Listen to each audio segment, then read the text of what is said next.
What it do, world? Hey, I just happened to stumble across this little podcast. Y'all go show some love to Super Tight TV, man. Pimp C cousin Edgar was on this show, and we all thought like just like everybody else thought, nigga, he OD, but we did hear that it was some foul play, allegedly. All this is alleged. But this nigga said a nigga really murdered Pimp C, man. And he know who it is and all that. But the nigga dead. Man, let's just hold on, man. Let's just get into this, man. If you just send me a picture, Yeah. I'm gonna post this picture because this is a good picture. We're gonna put this picture inside the interview. Okay. I'm sure.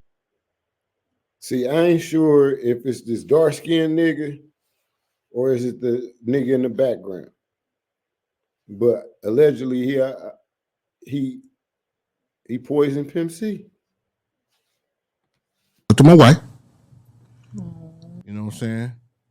This is vicious. Bundy was supposed to be here. Okay. You know what I'm saying? But he had to go take care of family emergency. Yeah. This was Bundy's rap partner, the ex-mom. You know what I'm talking about? Mm-hmm. And that's Buddy. Yeah. Oh, who's Buddy? Okay. When y'all ask me who is Buddy, so tell me about Buddy. Can you? Buddy, the nigga who killed my cousin. You got that from a reliable source. Yeah. Yeah. Where did you hear? So the story I heard, it was multiple people inside the hotel room. Female, I think maybe be a male and another male probably. So Super Tight exclusive. So C went to the restroom and Buddy said, look, y'all don't say nothing. I'm going to play a joke on Pimp. And he poured something into his drink. And when he came back from the restroom, he started drinking it and almost immediately started throwing up blood. And what made me believe that, I packed C bags after he passed. From that same hotel From that same hotel. I pulled back the cover of the bed and there was blood in the bed. And see, that's what everybody heard. You know what I mean? So that sound logic. That sound like that shit really happened. And that's fucked up. Like a joke. What? Come on, man. Like, nigga, that's the Pimp, dog. Joe. And that nigga right there look like Scarface, man, on some real shit. So that's what made me believe that story to be true. Now, we talked about this prior to us cutting on the cameras. And I never talked about it outside of saying, Buddy. Yeah. You know what I'm saying? And this guy was from Jackson, Mississippi. Yeah. You know what I'm saying? We're not going to mention anybody that was around him that knew him in Jackson, Mississippi. We'll just concentrate on him. Yeah. And like you and I said that you had heard the same thing, that he was going around bragging. Yep. That he had done this. Yep. What? Yes. In the streets of Jackson. And I heard it from someone who at one point really didn't know I was even affiliated with Pimp, but we were associated through a former organization I was with. Yes. And we just got to talking. He said, hey, man, what's up with Buddy? And I was like, I've heard this and heard that. It's like, man, well, what you heard is true because I'm from Jackson. Yes. And that's how that went. And he said that he had heard the rumors of him going through, or he had witnessed them. He had heard it. Yeah. And there was nothing found.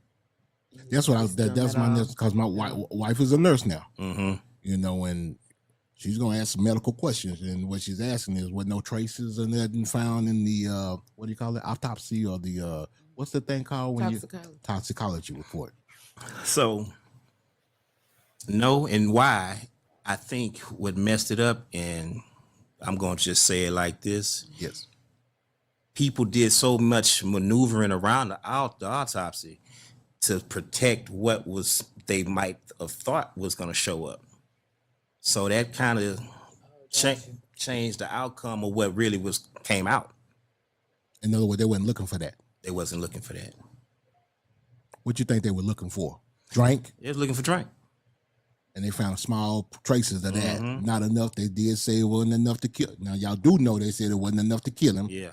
And he had a prescription for that. And they tried to blame it on sleep apnea. Yeah. And them both is what took him out, is what the coroner's report said. But you know, mama died saying my baby was poisoned with cyanide. Her wish was... Damn. With cyanide though, that's why I'm telling y'all, that explains why as soon as he hit that cup of drink, nigga, he started throwing the blood immediately. Cause that shit don't mix with nothing in your blood or your stomach, nothing, nigga, is automatically shut down all organs, man. That shit makes sense, dog.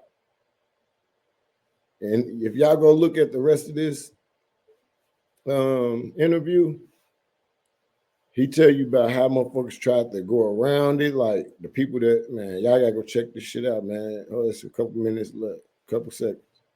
To raise up enough money to have the body exhumed. Yes. To do her own independent one. But she died for having that feeling. Let me ask you a question. And after so long, you won't find something. Yes. That's what I'm about to ask my wife. Yeah. Unless you looking for that. No, I'm just saying. No, I'm just saying. If they exhume the body now, it's too late. You probably won't find it. It's 15 years later. Because it's hard to find just regularly. So golly. Yeah. Damn. Wow. Damn, that's the end of that, man. Hey. That sound feasible. Like one of them niggas in that picture, nigga, poison Pimp C, allegedly. Like that's crazy. And for a nigga to be walking around bragging about that shit, like, man, that shit nuts. But they get into more details in that interview. It's called Super Tight TV. Go and check the full interview out, man. But hey, that's wild, man. But y'all know what it is with me, man. Subscribe to the channel right now, man. Leave your comments right now. Y'all know what it is, man. It's true. And I'm out.